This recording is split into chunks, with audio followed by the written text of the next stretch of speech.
Hello everyone and welcome back to another episode of Teach, Sleep, Repeat. My name is Dylan. And my name is Hayden. How you doing, Hayden? I'm really well. What is this week? No, it's a small week in the education calendar. calendar. What is it? Let's think, shall we? What's going on? You're listening in the car on the way to work. Oh, what's going on this week? Monday morning, baby. Big old Sats week. Big old Sats week. Not your standard little old Sats week. Yeah. The big old Sats week. It's Sats this week. We're going to talk a little bit about Sats in general. Then afterwards, we're going to talk about faith schools. Something we wanted to talk about for a while.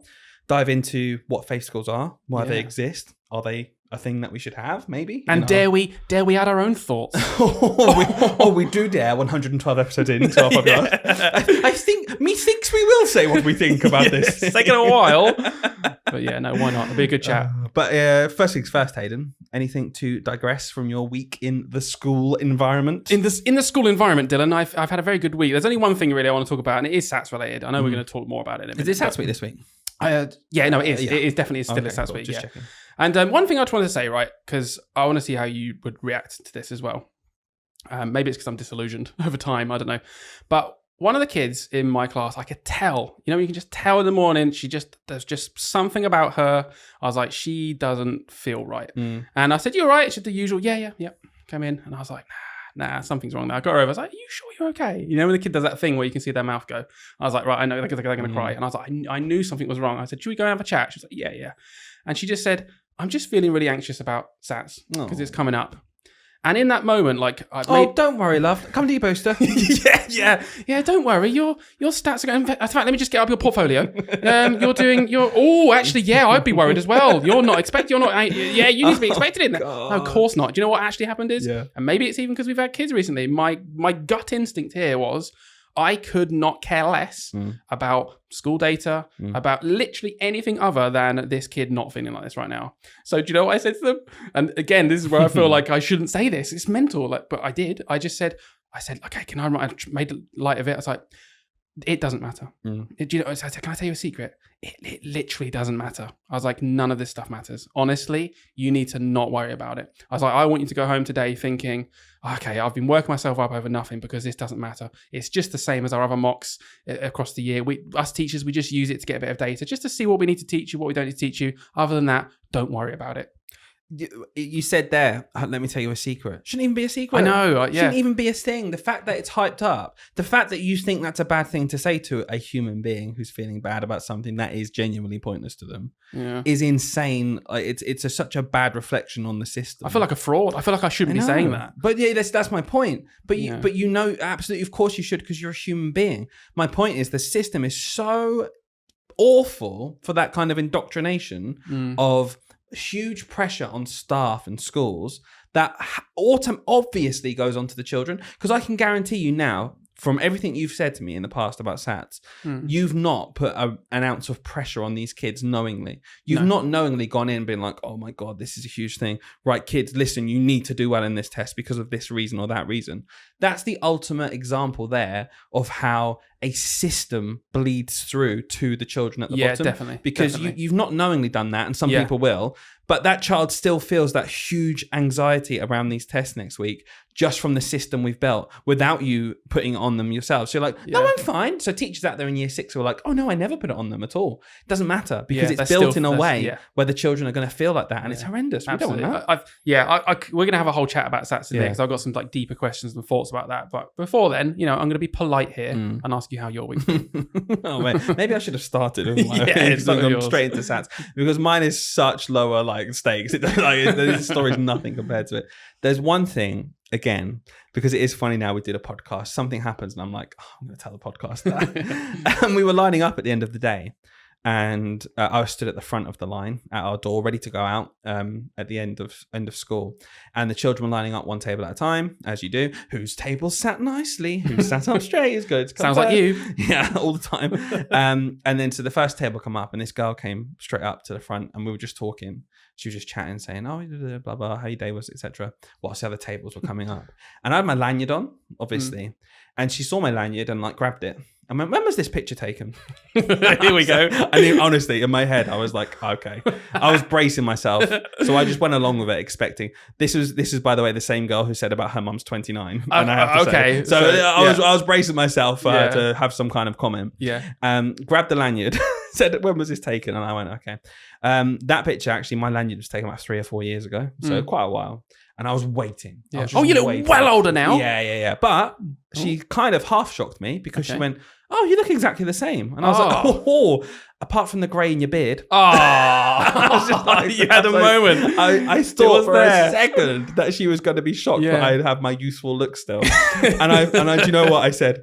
Because I've been thinking, my beard is going grey. And she was like straight through it. You literally said that to me recently. You were like, you sent me a picture and you was like, God, my beard is so grey. It's right here, the chin. I've got like, it used to be like 1. And I was like, oh, that's cool. One hair. Now it's like, and now it's like 28. I'm like, oh, I know what's happening. But I'm embracing, I like the grey. I wasn't offended by it. But I just thought, I thought for a second that one of them stories was going to turn into a compliment. And I was like, wow. And then she hit me with, apart from the grey in the beard. Kids they just can't not be brutal. I know. I love their honesty. Like, I feel like a lot of teachers talk about it where it's like, there are some things that kids say that I would genuinely be quite hurt if like an adult said that to me in the same way. Yeah. But because it's a kid, I'm like, the innocence comes through and I'm like, I just don't think you meant it to have this impact that if an adult said it to me, they probably would be meaning. It's just funny. They're learning those boundaries and cues, aren't they? Well, we had one more thing before we talk about SATs properly.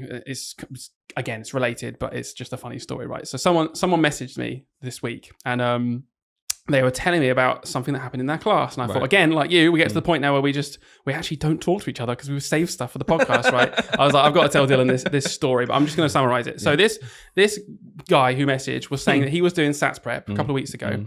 And because obviously it's horrendously boring when you're just doing endless SAT stuff. Ooh, wonder if that builds pressure.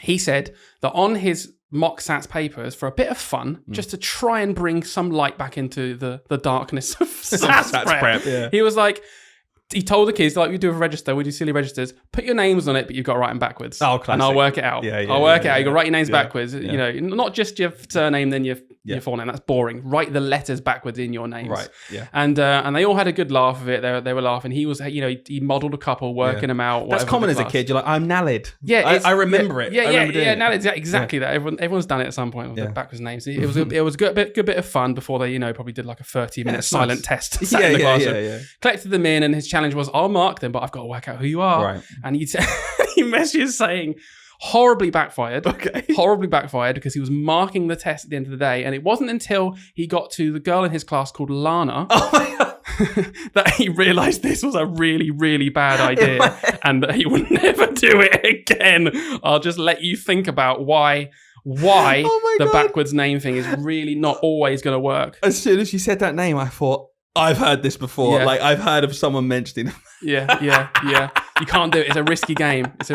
So teachers out there, if you're having a bit of fun, avoid backwards name games because they might be fine, or at least vet your class first because they could, their names spelled backwards could spell something rude or silly. That is unbelievable. I wonder if there are any other names that do that. Yeah, probably. There's probably loads. Have some kind of strange thing. We'll make a full list and release it to the public of names to avoid. Oh look, this paper's from Cuff. I don't know. Depending on how it's spelt, that might be quite bad. Oh dear. But anyway, really made me laugh. It brought a bit of light to SATs prep. Oh God, let's play the jingle and then we're going to dive a bit more into SATs before we do a religious thing.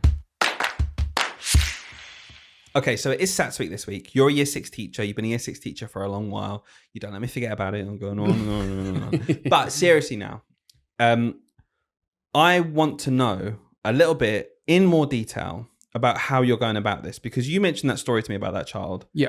And honestly, my first thought hearing that is just, my heart sinks. Yeah. The fact any child thinks like that. And I know what you're like. And I know for a fact that your classroom will have a culture of that understanding and not kind of expecting loads from your children and making them feel bad. So the fact that a child still feels like that in your classroom does make me worry, like the thousands and thousands of children out there doing this test is how they must feel right now. So as a teacher in year 6, what do you see your role as, and how are you going to combat this week effectively? Because the children are going to have to do this test. Yep. And you can be a certain way, but they're going to have nerds, etc. still. So what are you doing to combat that? Like, how would you give advice to someone on how you can make it easier for them? I think there's only one thing really that I can give advice on, which is, and we can talk more about our own pressures in a minute, right? But whatever pressures and anxiety and maybe even just negative feelings that you are experiencing as a teacher, as a staff member due to SATs, and that might be because you've got data you've got to hit, or there's other performance-related pay potential. Whatever it is that's affecting you. You can't let that impact the children as well. You're not going to fix the children. I mean, you're not going to be able to create this perfect situation where no children in your room feel anxious. Like, of course, some kids, for their own merit, are just going to, it means something to them, and they're going to put pressure on themselves, and there's not much you can do about that. But what you can do is reduce how much you're going into the classroom looking stressed and going, come on, guys, this is really important. The things you say, like, be really careful about what you say, your facial expressions, and even just like what you're doing in the day. If you're normally quite fun and bubbly, and maybe you do something silly in the morning, typically, and then you don't do it. yeah, me. But if you normally do that, don't then not do it in SATs week because you're feeling like, oh, this is super serious and it's got to be taken seriously. All it's going to do is just going to bleed onto the kids and make them just feel more anxious, more nervous, whatever. So be your normal self. And if your normal self is normally extremely serious, then maybe just try for this week to lighten up a little bit. Show the children through your actions and your emotions and your facial expressions and your words and everything that this does not need to impact them as much as perhaps it already is. Like you said, the system slips through anyway.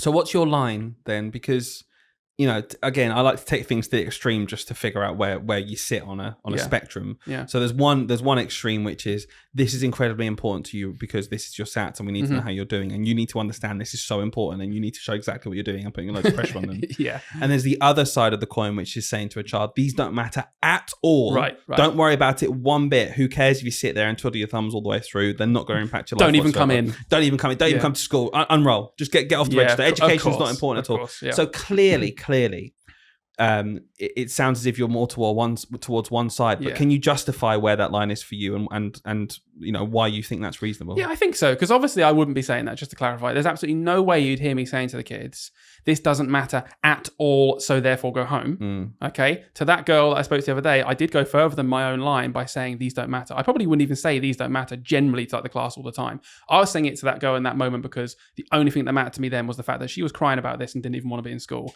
So to me, I was like, cool, I don't care about the SATs right now. I just want this kid to be happy in school. But generally, my line is at a point where, what do I say to the kids? I say to them, when they say to me all the time, what's the point of the SATs? My response is normally, there's not much point. There's not much point, and it's not really for you to worry about. But it is a really good way for us to check that we've been teaching you the right things. It's a really good way for the schools to be measured, because obviously the government have a lot of schools working. They need to have a rough idea. Do you think of it's how a good the schools are getting on? Do you think that when you're telling them that? Me personally, yeah. When you're saying that to them, do you actually think it's a good way of doing that, or are you just saying it to them to kind of shift the blame off? I'm saying it to shift the blame off, even though I do kind of think it's a decent way. I think there's probably better ways, and we've had conversations about whether we should scrap SATs or not. Right? I do think it is a good way. An easy way for the government to assess a ton of schools at the same time for like minimal effort from them. I think it gives them a snapshot of whether schools will stand out if they're doing exceptionally well or exceptionally bad, and it might then prompt them to look into it a bit more. Yeah, I guess what I'm saying is, how much of what you actually think do you let come through to the children? Because you might actually think get rid of the SATs altogether, right? Yeah, that's what you might actually think. But so you're making this line for the children that we're discussing. Yeah, and it sounds like you are willing to bend what you think, which is what we do all the time as professionals, because it is a professional job. You don't have to have our personal opinions come through all the time. I agree. So when you're laying these lines down to the kids, what I'm saying is, like, maybe going too far one way if it doesn't matter at all is potentially slightly unprofessional. Yeah. Because as a teacher, this is the system we have, and this is how we grade the children. So you've got to, that line, it sounds as if you do this, but in my opinion, that line does need to come back a bit. Yeah. And I think you're right in almost reacting to the kids as they are. Like, if that child's anxious and vulnerable and upset about it, it is just as much your job to make sure they feel good. You're absolutely right, though, because the line I've picked is the performance. What I say to the children is actually kind of irrespective of my own thoughts. My own thoughts are relatively close to it anyway. Like I was kind of just explaining them with your first question. But I do think I'm trying to be as objective as possible, where I'm like, honestly, the best outcomes really is that the kids aren't overly panicked about it, and they're also not overly relaxed where they think where they don't have to bother. And is that the best outcome because they'll get the best mark? Probably. Right. So that's all this thing that we're landing on is essentially, of course, in on its own, we don't want a child to be upset, right? Yeah. But also, there must be a part of you as a professional that's thinking, I don't want you to be upset, of course, I'm a human being. Yeah. But also you're gonna perform less well on this test if you're not in a solid emotional state as well. Yeah. So you want them to kind of show off what they've done for themselves, for you, for the school. It's just you need to pick that line really carefully as a teacher. So talking to teachers now who are doing this week, would you suggest to them to be quite malleable with that, or quite steadfast of, no, this is important because of this and the kids need to know that? Malleable on a one-to-one basis, for sure. I have my clear script that I use with the class every single year, which is basically what I was saying. It doesn't matter that much. This is why it's here for. It won't, kids put on this pressure that they think it have the biggest impact. It's going to change what secondary school I go to. No, I'll get rid of any lies. No, it's not going to change what secondary school you're going to. But it will sort my sets out, and maybe my predicted grades will mean I'll get more support, etc. And my mum said it's important for secondary school. From what we've seen from many secondary school teachers, it's diminishing every year. Yeah, it doesn't really. If anything, secondary school teachers probably do. Well, they definitely do like tests at the start of the year to get a better, accurate, more representation of their where they're at, and then they probably compare it to the SATs and laugh because they're probably quite often not the same. Like in the same way that Key Stage 2 teachers laugh at the Key Stage 1 data that from other schools because they're like, oh, this is not remotely what that we're seeing in the children. Yeah. So I honestly tell the kids essentially that. Yeah. I say to them, no, most schools will probably just reset you because you've had 6 weeks off. So this is where my script comes in. Mm-hmm. What I really want to say is most schools will reset you because actually will retest you at the start of year 7 because schools are notoriously famous for honestly bodging these results anyway, or inflating them hugely, and they're not that trustworthy. Yeah. I'm not going to say that to the kids. Yeah. What I say is, you've had 6 weeks off in summer, they just want to retest you to make sure they've got the right data. So it's not that important. I really want to talk about this. I want to pick this apart now. So we're kind of moving more towards the pressure on the schools and the teachers, okay? Because I think we accept that there is far more pressure on schools and teachers than the children. We're talking about the issue of it bleeding through to the children. We've kind of covered that. Which we can control and hopefully we can control as much as possible because even you couldn't control that child. You can control yourself and that's it. Exactly. So we accept all that shouldn't happen, but it is, and we can see what we can do. The fact of the matter is that there is huge pressure on schools, SLT in particular, for their schools being judged by what they see as the teachers delivering. So there's huge pressure on these two aspects in the school. And every year I feel like it comes around. I think this is the 3rd year of SATs whilst we've been recording this podcast. And I do feel like it is our duty to say that there is a lot of cheating. Yeah. It happens a lot. There's a whistleblowing thing. I don't want to go into too many details, but I can guarantee you listeners right now listening to this will think, my school do bodge some data in terms of, or I've seen it before, or my friend works in a school where it has. Just to be clear, I'm absolutely not saying this does not happen in my school. Yeah. Not what I'm saying at all. But what I'm saying is it's normal to know of schools who do we're saying this. It's close to home for everyone. It's close to home for everyone. Someone knows of someone, honestly. Yeah. If you're a teacher, you know of another teacher or a mate who worked in a school or something close to home where you go, ooh, bit naughty. Yeah. So the most common one is writing data, but that's ongoing. Yeah, because writing data is teacher assessed. You can literally just cheat and get your kids 1-to-1 and tell them to put a fronted adverbial here or a semicolon there to tick off a box, and that is just cheating. Yep. That happens more than you think. I think that's probably the most widespread one. That's the most widespread one where you just cheat your writing data. So it's as simple as that. Yeah. But let's think about SATs, right? In particular, this SATs week coming up. There's loads of strict regulations and rules in place to try and stop this from happening. But if from the top down you want to cheat, there'll be ways you can do that. Blatant cheating doesn't happen as much. You get the odd headline story of school has been barred from doing this because they've opened the SATs papers and told the children the answers one by one. Well, that's just stupid, isn't it? What are they doing? They're the worst cheaters in the world. What really happens is people, it's like you might even say, is it cheating? Where's the line, right? When they do things like this. Schools will push as hard as they can on quote unquote evidence to get children additional support in tests, and then abuse the fact they can get that additional support to push them through a threshold. So happens all the time. So suddenly, 2/3 of the cohort are getting extra time. For the test. Because suddenly their word reading speed's too low. Right. Because what's the evidence? Oh, we've recorded it on this bit of paper. Right. There's no primary evidence. Right. No one's coming in and watching the kids. There's not some SATs guy coming around going, come on, let me see these kids read. Yeah. They're not doing it. They just trust the schools giving the right evidence for that. Okay. That's one way people I'd say that's very low bar. I think it's probably low, but it's a way that people do things. And then the other way is a bit more blatant. It's just helping them in the test. Yeah. And that can go all the way from, the rules are really strict. Like if you just read the SATs guidance, it's very, very clear what you can and can't do. And you can't do most stuff, right? Yeah. It is very much like you just leave the kids to crack on with it. Yeah. You can't do much. You got to stand at the side of the room. And if they put their hand up, come to you. So even saying as much as if you're wandering around the room, someone might say that's cheating because the guidance says you need to stand to the side. And if they beckon you over, you come over. There's all these little things where I'm like, this is why I'm saying, where's the line, right? Or in our class, we have people wandering around so that we're right here if the kids need us. What tends to happen then is, I've seen a mistake over my shoulder. Oh, okay, do you know what? I can't help them. I'm just going to give them a little nudge, a little tap on the desk. That's not cheating. That's not cheating. I'm not telling them how to do it, am I? I've seen them do it in class. They always know how to do apostrophes, and they've got that wrong. Yeah. I'm going to tap, tap, tap. That's cheating. It is cheating.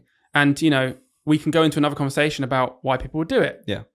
We know exactly why. I don't think anyone listening can't immediately fill that blank in, right? Of why people do that. Because it's hard, isn't it? If you're It's still cheating, though. It's still cheating. It's still bad. But someone might say, okay, yeah, but it's not as bad as me just giving them the answers. No, it's not. So that's cheating. I'm not cheating. Okay, so this is where this argument, this logic, I just can't deal with it. Yeah. I'm gonna be really honest with you. I can't deal with this at all. When you do something that is wrong or cheating, and someone comes in and say, well, it's not as bad as this thing, is it? No, it's not. But then it's like, so therefore what I'm doing is fine. No, wrong. Yeah. Wrong. Okay. Both bad. Let's role play. Ready? I'm gonna try and I'm trying to push it with you, see what you say. Yeah. All right, I'm walking around, I'm in the test, I'm a teacher.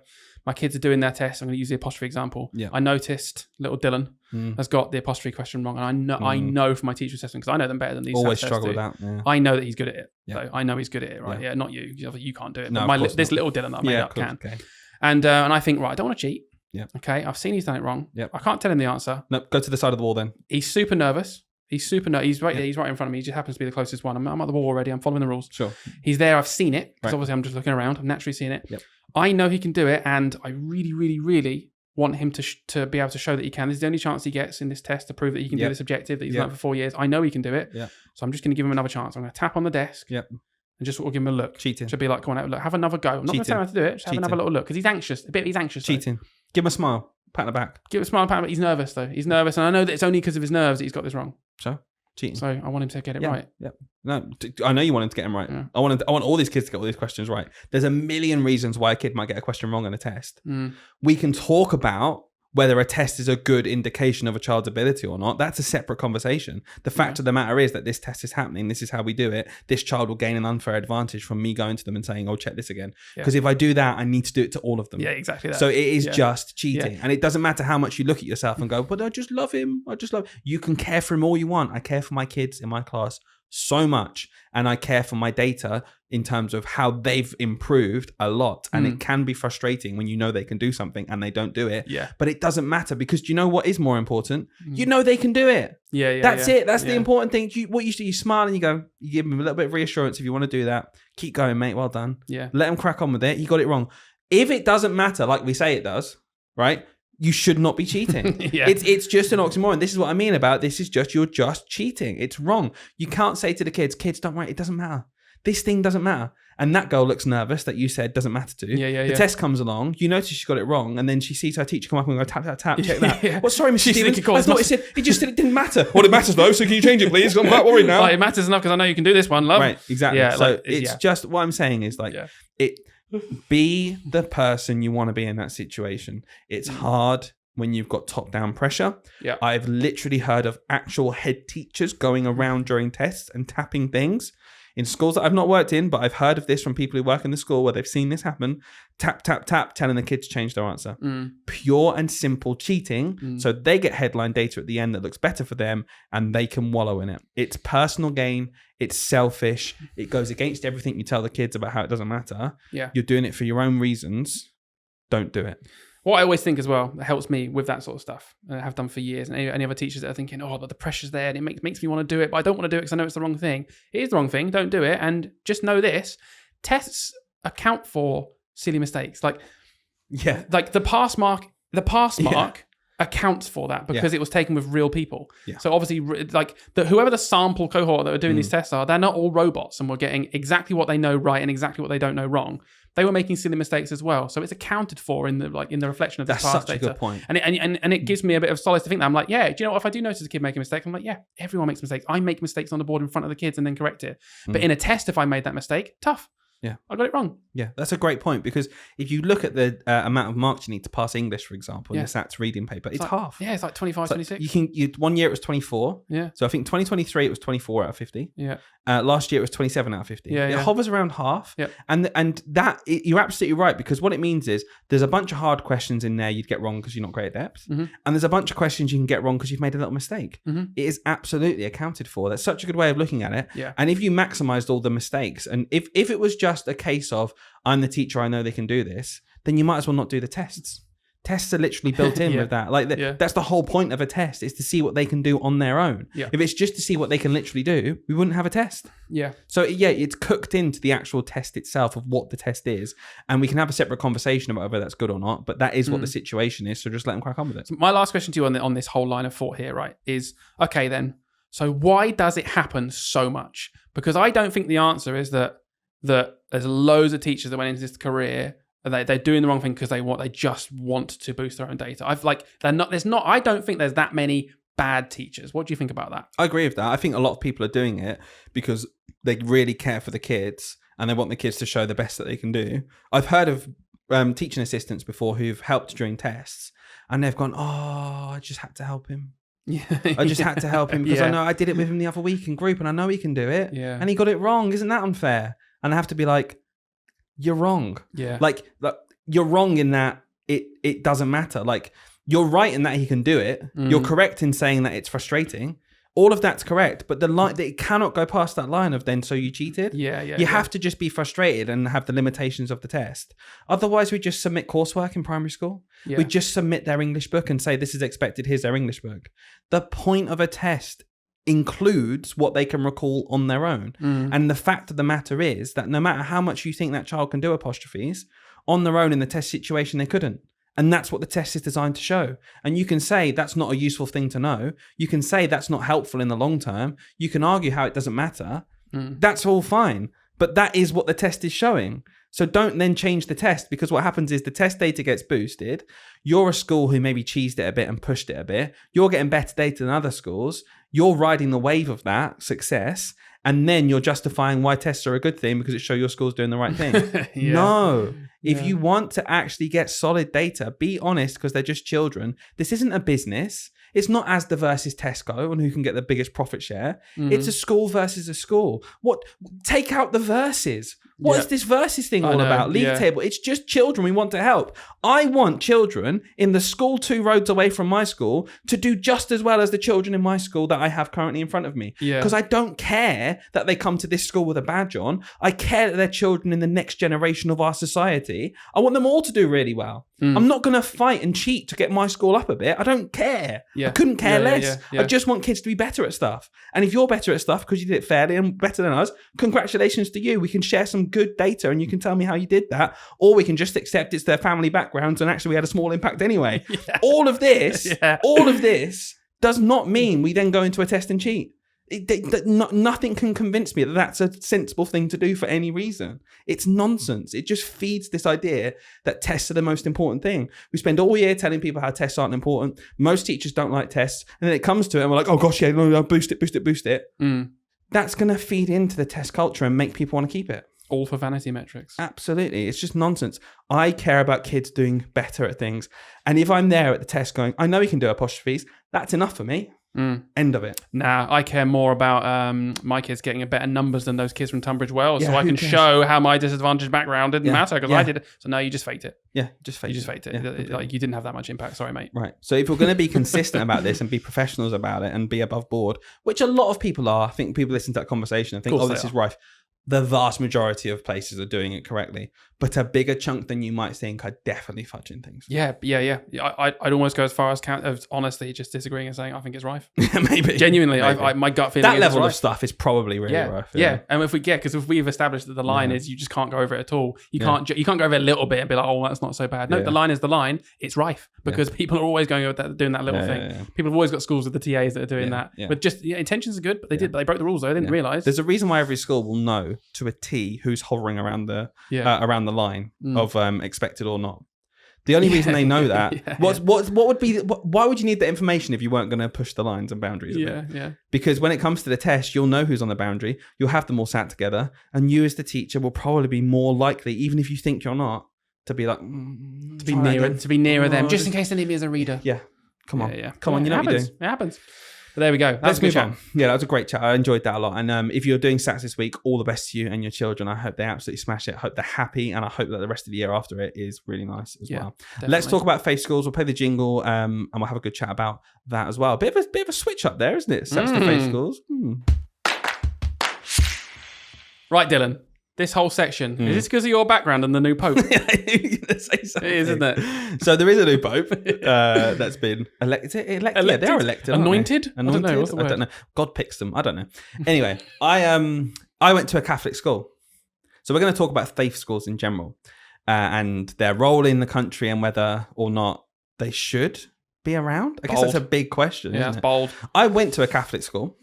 You went to a non-religious Church of England school. Was it Church of England? Church of England, yeah. Okay, right. So we both went into faith schools. Even Catholic and Church of England. Yeah, I was going to say they're leagues apart, though. Yeah, like, for example, there's a new Pope, right? So my old Catholic school, I can imagine at the minute, the groundskeepers going around the schools, changing those framed pictures of the Pope that are in every single room. Yeah. Because we had framed pictures of the Pope in every single room. Yeah. So you know what Catholicism is like, the ultimate version of Christianity. That's very different too. I went to assemblies and sung about Jesus sometimes. Like, honestly, we went to the church once or twice a year. Like, that very different, I think. We went to church every week. Yeah, that's mad. Every week. It was part of the Friday timetable. We went to church. Can't believe that. Yeah, so we'll get into those details, etc. We'll dive into that. But we've also worked in Church of England schools. We've worked in non-religious schools. So we've got a good view, I think, about everything. Yeah, we've got a good experience around it. So let's dive into it. I want to just give a bit of background first about faith schools. So when we say a faith school in general, we're talking about the difference between a school that is heavily influenced by religion and may well be judged by, as well as Ofsted for their education, like every single school would be. For example, a Church of England school is judged by the diocese, the local diocese who are in charge of the church, who come around and judge your school based on how much they're following the religious aspect of how a school should run. Give you a grading basically on your religious involvement. So you get almost double the amount of kind of scrutiny, which is really interesting. But in the UK, there are around 7,000 faith schools, and the vast majority of them are primary. So a lot of people, I think, go to a faith primary school, and like us, we went to a secondary school that had nothing to do with religion at all. 98% of faith schools in England are Christian. Yep, makes sense. So that will include Church of England and Catholicism, etc. And we have many other faith schools in the UK: Judaism, Islam. I think we even have some Hindu and Sikh schools as well. But they are very, very much in the minority. Yeah, there's not many. No, there's not really many at all in the grand scheme of things. And what I found really interesting when doing a bit of research about this was faith schools in general are overrepresented when it comes to high Ofsted ratings. So let's say, for example, I'm plucking these numbers out of thin air. Yeah. But what this essentially means is if there are let's say a third of schools are faith schools in the UK, which I think is about right. It would mean that way more than a third of good or outstanding schools are faith schools. So they're overly represented in those gradings. Yeah. Which comes with lots of questions about how you get into those schools in the first place. Is that segregation in a way? We'll come on to all these points later on. But I guess in general, Hayden, maybe you could just go through.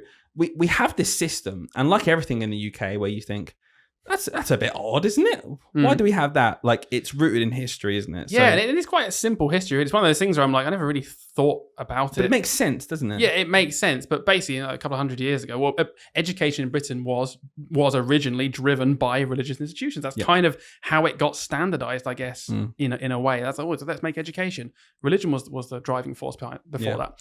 And before the state got involved and government had anything to do with it, churches did provide most of the schooling. Yeah. Obviously, we've got the Church of England. You think back hundreds of years, especially in the 18th and 19th centuries. So the Church of England and the Roman Catholic Church were the big boys. They were the main players. That's why, no surprise, a lot of schools, like you went to a Catholic school, I went to a Church of England school, and we both worked in Church of England schools. There's a lot of them still around. It's embedded in the system, isn't it? Yeah, absolutely right. So in the early 1800s, the government began providing funding to church schools. Right. So we can see this like merging now, states getting involved. And then in the late 1800s, the Education Act of 1870, if you want to be really official, introduced state-funded schooling. So church schools still remained prominent and was still the main thing, but the state's getting involved now of like secular schools. So yeah. Yeah. What I find really interesting there is something, just to clarify, a lot of people might be thinking they didn't know how this worked. Yeah. Is the idea that schools were around because of religion in the first place and Christianity. And then almost after, the government were like, oh, we should probably educate our masses, shouldn't we? So it was already established. And that makes a lot more sense why they exist still maybe today. Because that whole idea of they were already there, and then the state kind of stepped in, funded it, and then started creating schools themselves. So there was another act we looked up, the 1944 Education Act.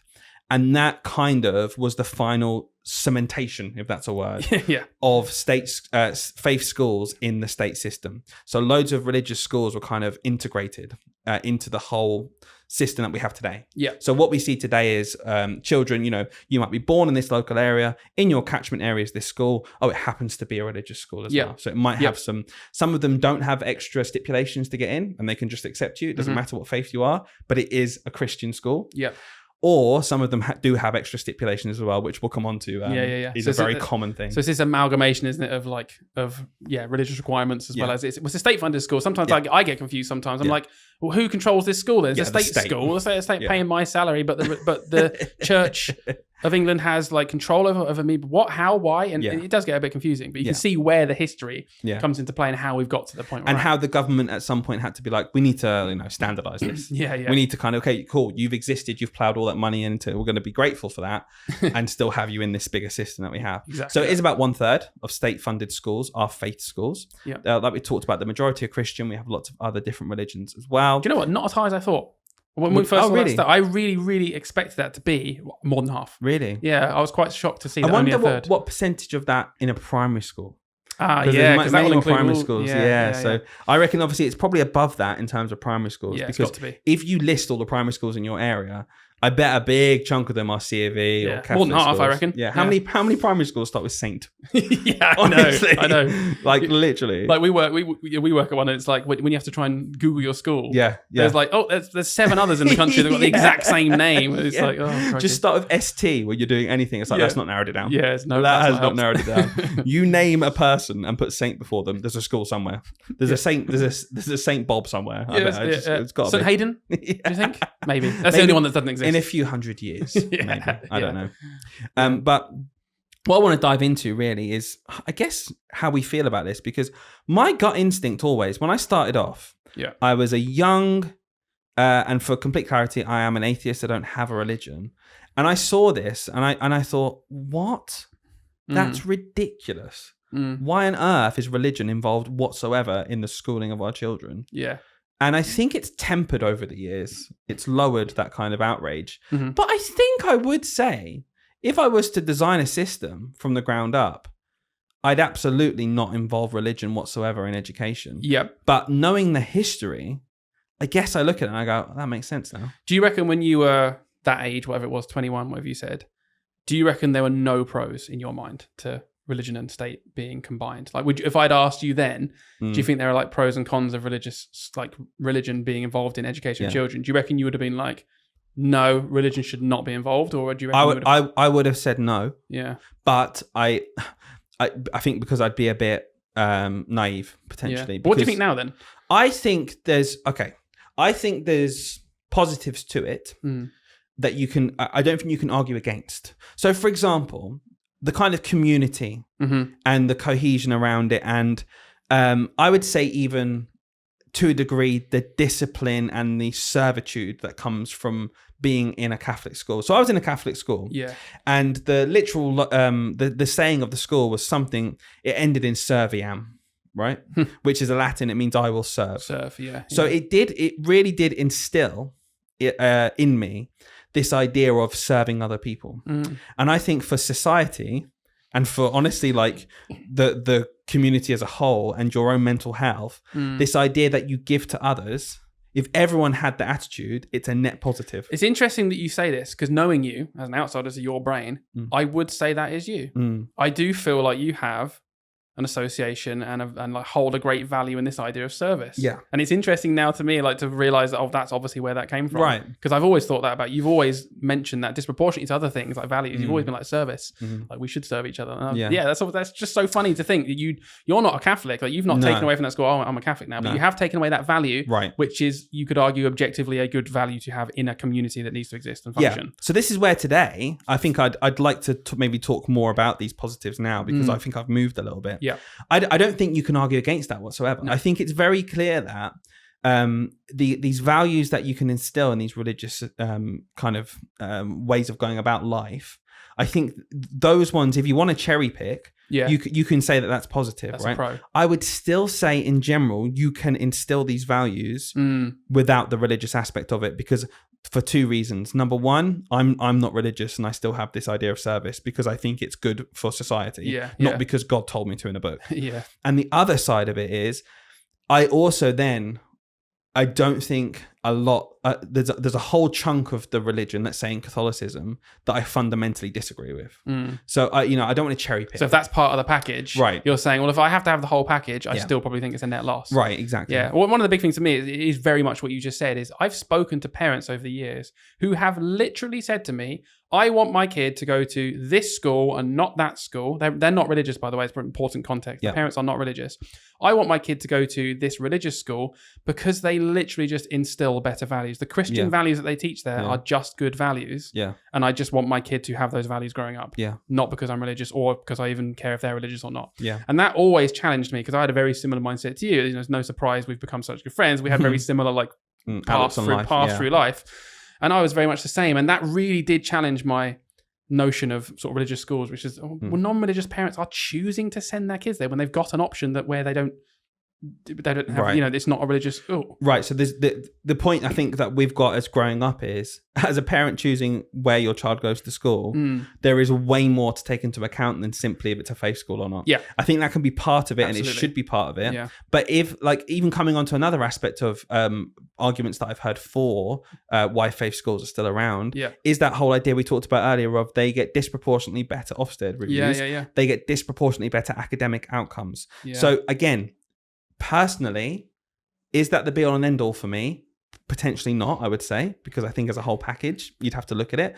But for a lot of parents, how can you argue against that? Yeah, of course. How can you say, if you look at school, I know of friends who have and ahed because they're very similar to us, where religion and the doctrines that come with it, especially Christianity, having grown up in a Catholic school for me and a family that's very Christian. My mum's Christian. My granddad's very religious.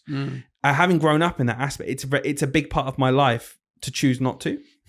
So when I'm looking at this, I understand that for me, it's massively skewed. And for the average Joe, they can probably say, "Oh, look, I don't agree with that, but if my kid's going to make better progress and make better friends and be in a well-behaved society because they're going to this school and the environment's better for them, obviously it's better." And I've got friends who are in that boat right now, who I know are going to choose to send their child to a Catholic school because the outcomes are better. And if we're saying, well, some schools are better than others, right? Yeah. That's just a fact. Yeah. The best school in their area is a Catholic school.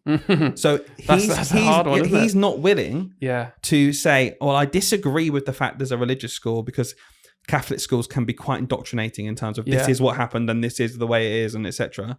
He's willing to forego that and just teach that to his child as, well, that's a choice. Don't worry about that. Because everything else is going to overcome it. Because clearly some children don't get indoctrinated. You didn't. Right. So clearly there is an option there where a parent might be saying, I don't really want my child to be indoctrinated into this, but they are going to make the best academic progress there and I care more about that. And I can, I get that. I think for me personally, I'd really struggle. In fact, I wouldn't struggle because I wouldn't do it. In all honesty, I think it comes down to personal choice, doesn't it, at this point? It's like, I wouldn't want to take the risk of my child being indoctrinated into a religion by other people or by anyone. In fact, including me, that sounds really like controlling. I don't want to risk my child being indoctrinated into a religion when they're at that age where they can't make up their own minds. Yeah. Like they're just a sponge. Your brain's a sponge. I wouldn't want to take that risk.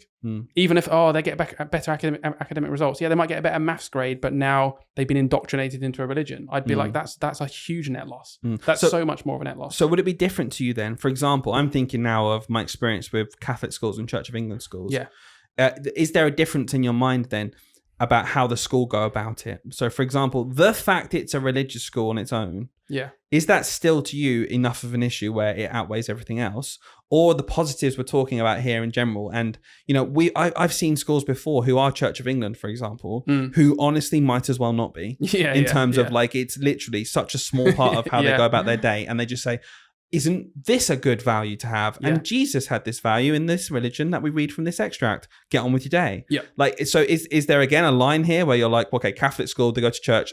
I used to take mass every Friday. Yeah. I'd eat the bread of Christ being told it's his body. Yeah. Right. I would be told that is the body of Christ and that Noah's Ark happened.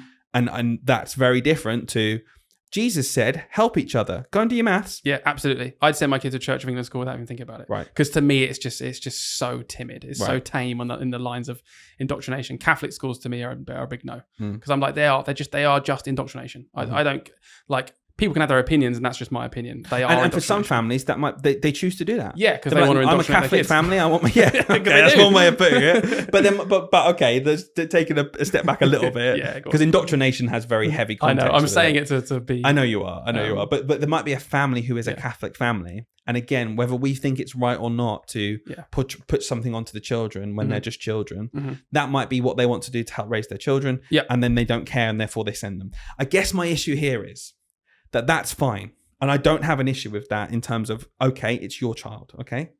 I might disagree with it, but it's not illegal. Yeah. Do what you want to do. Yeah. Where I have a bit of an issue is when these faith schools that are saying this is what it is, by the way, and aren't secular, are funded by the taxpayer. I've got a problem. Oh, that's interesting. I've got a problem. They can exist, happen, sure. Yeah. But if you're being funded by the taxpayer, then it has to be secular. Yeah, that's a big claim because that opens up everything then, doesn't it? Because all schools are funded by the taxpayer, right? Yeah. So if you're a faith school, you shouldn't. So you're saying none of them can be faith schools then because they're all funded by the taxpayer? No, what I'm saying is it can be because it's the law. Yeah. But it sits oddly with me. That anything funded by the taxpayer isn't secular. I think church and state should be separate. Yeah. And I don't like the idea of state money funding a school that is telling people that the world was definitely created in 7 days and this is a religion you should follow and you're eating the body of Christ and this is true and this is a fact. Yeah. Have a religion, exist and believe whatever you want because we're in a society where you should do that. But when it's propped up by state funding, it's a bit like, what? That's a bit odd, isn't it? That doesn't sit right with me. Yeah, I've never thought about that. But that's, I guess, another one where it's really hard to draw the line where I'm like, well... Right, because would I care about a Church of England school? That's what I mean. Funded, would you care about a Church of England being school? Because you're like, oh no, because they're not doing as much. I guess my point here would be like, if you're funded by the state, just take out the religion part. Yeah. Just take it out. But again, wouldn't that just be all the schools?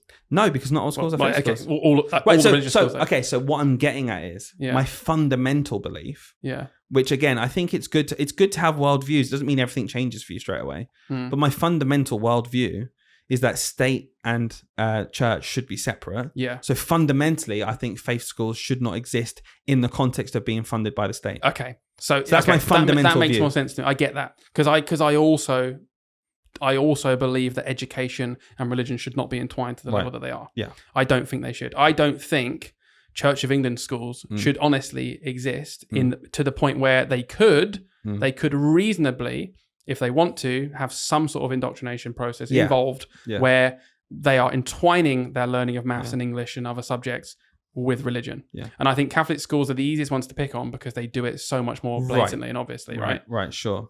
And again, we've worked in and been in Catholic and Church of England schools. I can't talk for the other faith schools. I've not been in them. No, exactly. But I know one kind of criticism of them is the same thing. Yeah. It's like what we're saying of Catholicism. Yeah. It's the same idea of, well, you are going there and being taught this thing as true, which isn't necessarily true. It's very different to going to a school and being taught how to read and being taught what maths is. Like, they should be separate. Come on, separate them out. Yeah, definitely. In my opinion. Whereas in Church of England schools, generally, it's very liberal anyway. Yeah. If anything, it's over the last decade, even just in my time in teaching, I feel like every sort of official thing I've seen from the diocese where I've worked in a Church of England school for most of my career, it's every single time I see a new iteration, it's always a bit more like, do you know what? Actually, we're just more about encouraging children to learn about. We're actually not going to shove it down their throats at all anymore. And it's all about okay, we might disproportionately teach them about Christianity a little bit more, but we do teach them about all of it, and at no point do we say you have to believe this. Even things being introduced like spirituality, humanism.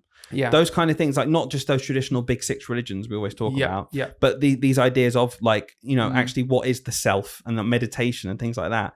That's good. I think that's good to do. And I think even in state schools, that you should have a good, solid religious education policy, because you're learning about society. Yeah, me too. You're learning about people, and you might see yourself in there. And that is also fine. I just think there is just a step we could take away from it being funded. And I'd say that's probably the first criticism, is that whole public funding model, but there's a private aspect to it. They can just choose to kind of do this religious aspect. Yeah, for sure. One of my biggest regrets as a kid, like looking back on my life, one of my biggest regrets is how naive I was to what religious education was. Right. I was, as you can probably imagine, a very arrogant, stubborn kid. What? Can you imagine You? it? I had thoughts. Mister, I've got a podcast. And I didn't want to listen to anyone else's thoughts. Wow. But I had very strong views from a very young age, and I felt like you watched a lot of Christopher Hitchens on YouTube. Probably, yeah. And I felt like a lot of the world was insane for not thinking exactly how I thought. Right. A classic kid, 14-year-old thinking he knows the best about everything. And one of the things I did growing up was I did not take RE seriously.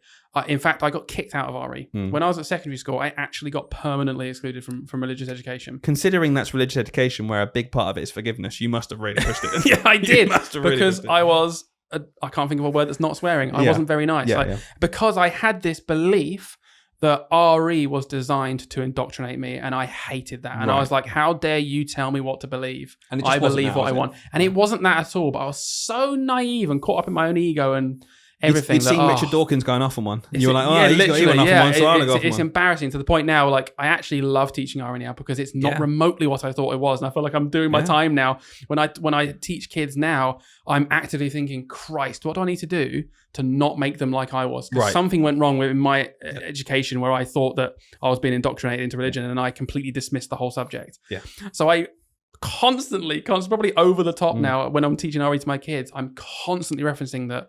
I'm like, this is nothing to do with my beliefs or your beliefs. This is other people, and we're just learning about them because we exist with them. Yeah, absolutely. We exist alongside them. I'm never going to tell you what to think. I'm never going to tell you what to believe. Yeah. And that's it. And that's the way it should be. That is the way it should be. And I guess thinking about, the bad parts, we talked about public funding, private, it being like almost like a private school, but with public funding money. And it going down that road you talked about there of like, how you can be like, no, I'm telling you this is true, and how that can alienate people. That I think that's another negative. We can alienate people like you. Yep. RE, whether you're in a state school that's funded and you're a church school or not, it doesn't matter. RE can be a really powerful subject that's taught really well. Yep. The issue becomes when it's told this is true. This is we're doing a science lesson on chlorophyll, and next lesson we're learning about how the world was made in 3 days. Like, these don't sit together. You can't do evolution and creation as both fact. So they just don't sit next to each other properly. So just separate that out. Still exist, still talk about it. So important. And the other big thing that just jumps to my mind, that every single person in this country will know someone who's done this, who pretends to be part of a religion to get their kid into school. Oh, yeah. So we talked about earlier, like the closest school to you might be a Catholic school that's really good. And you think, I'm quids in. And then you go to apply and like, are you Catholic? No. Oh, you've got to be Catholic to come here. But I live around the corner. This is my catchment. This is just my school. This is just my school. No, sorry. So it's... Okay, this is going to sound ridiculous because there's been actual segregation before, which is horrendous. Yeah. But that, if you look up what segregation is, faith schools like that, that is segregation. Yeah, it's a big argument against it, isn't it? It's segregation. It is. Oh, so I'm a taxpayer and I'm actually paying for your school to exist, and I live right next to you, and we all agree that the whole system of schooling is the closest to you. Yeah. Can I come to this school? Are you a Catholic? Well, no, but I've just explained why I should gain entry because I've literally met all the requirements of the state. Yeah. Oh, sorry, you're going to have to come to evening sessions and get your child baptized. What? Mad. What? And people fake it. Like, it's the same with Church of England. Like, there are some Church of England schools that have a requirement as well that you visit church. It might not be as strict as Catholic, but there are rules in place. We have one near us. Like, we grew up with one near us, didn't we? Yeah. So I always have it in my mind where you have to be actively going to church and be a churchgoer. And everyone knows people fudge it. Yep. And you have to get it all signed. Pretend. Yeah. You have to get signed from your local church that you go to church. And it's always fudge. There's no way 100% of the families going to that school that we've got in mind are religious. If anything, probably less than half. Like, it's crazy. If you look at the percentage of people who are actually religious, and the percent, like in terms of Christianity, for example, and the percentage of primary schools that are Christian, there's a big gap. Yeah, it doesn't match up. It doesn't match up. And it's not just like magic that it does. That rule seems so archaic and does not fit to me. It didn't fit to me 25 years ago when I first thought about it because I was extremely smart 7-year-old thinking about these things and thinking about my podcast I was going to do.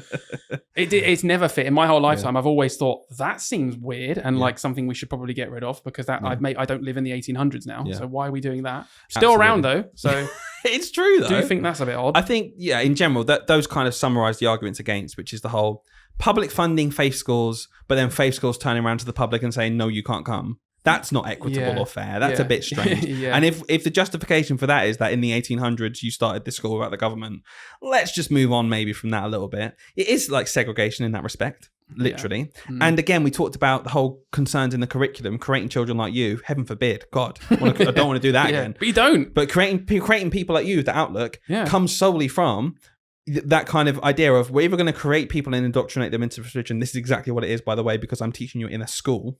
Yeah. Or, and then they believe it, or the same children go, what on earth are you talking about? Yeah. I remember being in year 2, and I'm not exaggerating right now, I promise you, I remember, this is one of my first memories. Maybe it was year 2. Okay, bad memory. I don't know when it was exactly, but I was in infant school. Yeah. So, and I was being read the story of Noah's Ark. And my teacher said, this happened. This is true. And I remember clear as day going, that's impossible. Like I just remember thinking, no, it's not. And being annoyed at her and being like, are you, like, even at that age being like, are you, like, if you've met a year 2, you could probably hang on a minute. You just taught me maths, which I know is true. You just taught me this. You taught me to write. And now you're telling me this like it's the same thing. Yeah, but hang on a minute. There's a lot of kids there who'll be going like, oh, the Great Fire of London, learned all about that. That must have been amazing when that happened. Oh, Jesus walked on water. Wow, learned all about that. That must have been amazing when that happened. Yeah. Then it's just not the same. You might believe in that, but it's not the same. Yeah. It's a faith and it's history.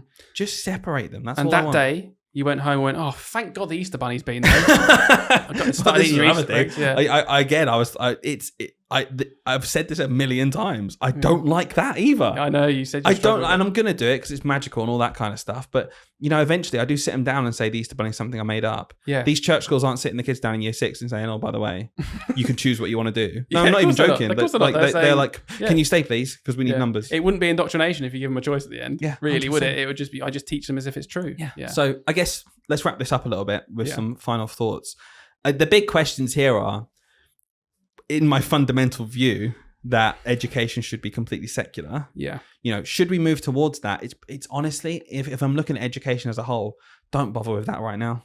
It's not top of the agenda. No. I can be idealistic all I want, and that is what I believe. But come on, no, don't. Can you fix schools first? Yeah, I think that's a very mature answer to that, and not an answer I would have given again completely. 10 years ago. I would have been like, this is the top priority because it hits me disgusting. Raw and emotional because I didn't enjoy it. Really, realistically, if you actually look at it, they're not doing that good a job because faith, people of faith is reducing in numbers constantly over time. So clearly it's not, it's not like some well-oiled machine of we're sat in a country full of Catholics and Christians. We're not, are we really? So it's not doing that good. I'm not that worried about it, but I do fundamentally think that teaching kids maths, English and geography when their brains are sponges and the whole point of that relationship is you're a font of knowledge and trust, I don't think we should then just sprinkle in, oh, and this thing, by the way, which could, it's just a belief. It's a belief system. Yeah, it could be any faith. Yeah. Insert any faith and put it with all those things that are just objective truth about education. In fact, I'm like, that doesn't sit right with me though. So ultimately, long term, if I could skip 100 years, I would like to see that we're maybe in a state where, fine, religious schools might still exist, but they're self-funded by the faith themselves, and parents can choose to send the kids there. And when we have an entire state system where it's like the only purpose of this is to educate them in the subjects that we all agree on, including religious education. Yeah, including religious education, but we are not here to tell children what to believe. Yeah, I guess that's the more realistic next step.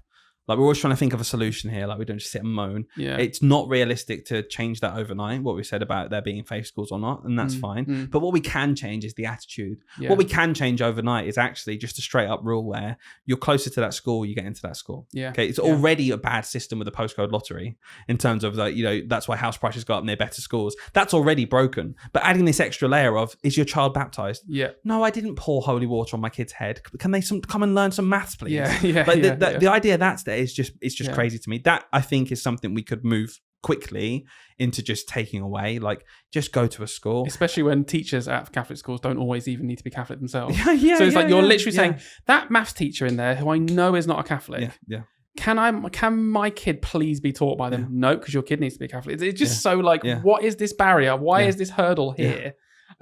So I think the ultimate goal here is that really a lot of schools can still modernize a bit more. Britain is so multicultural and it has so many benefits that we can lean into that a bit more. I think the idea of faith schools existing, a lot of people might be like, oh, it's historical. It's what we have in our country. Do you know what? That's not important to me, but fine. But, this is what we can do. What we can do is make sure a child goes through school knowing that they have autonomy to believe what they like in this respect, and that eventually they'll choose that themselves. Yeah. That's what I want for us. As a teacher, I don't want to do anything other than empower the child to understand that, how the world is, what it involves, and that they're ultimately in charge of what they believe. Yeah, that's funny. All I care about. I'll leave it, because I agree with everything, so I'll leave it on this point. I think it's funny how public are so quick to jump on it as news stories of teachers if they've brought remotely their own political ideas into school, right? You should be objective. You're a teacher. You're here to teach the curriculum. In the same breath, completely fine with Catholic schools existing. It doesn't make sense to me. How dare you teach my child about these political views? You were slightly more biased towards Labour when you were teaching this. Yeah. You shouldn't be instilling my child with any opinions. That's my job. But also, did you do lunchtime prayer? Yeah. Did you do the lunchtime prayer though? And did you go to mass? Yeah. Okay, which one do you believe? Right. Do you believe that schools should be objective and removed from all other things, and teachers should just be teaching a curriculum that we've all agreed on, and that's their only role? Or do you just actually want schools to do precisely the thing that you believe in? Because they're very, very different things. You've either got one opinion or you're honestly, it's irrelevant, really. Yeah, absolutely. I completely agree. That those people really do just cherry pick what they want the teacher to personally believe and put onto their kids. My teacher was teaching all about LGBTQT at school. Yeah, good. Okay. Great. They should be fired. Yeah. Brilliant. Okay. Fantastic. Catholic school as well. Yeah. Exactly. Yeah, eat the body of Christ. Yeah. They can only be indoctrinated into this way, not that way. Yeah. And if we were to think about some of the views on LGBTQ from the Catholic faith, let's just leave that there, shall we? Maybe one of the reasons why we think it might not be the greatest thing. Look, people can believe what they want, but as soon as it's in the public space, come on. Yeah, it's not objective anymore. People mask it as objectivity. It's not. Everyone's just got their personal opinions and want to make it their own thing. It shouldn't be. It should be objective. Absolutely. Right, we'll finish there, shall we? Yeah. Do you think we'll get cancelled? By the Pope? Yeah, mate, first thing he does, he comes in on the balcony. Hello, we have a new Pope. Teach Steve, repeat, you're cancelled. And I can't work in Catholic schools. Bye.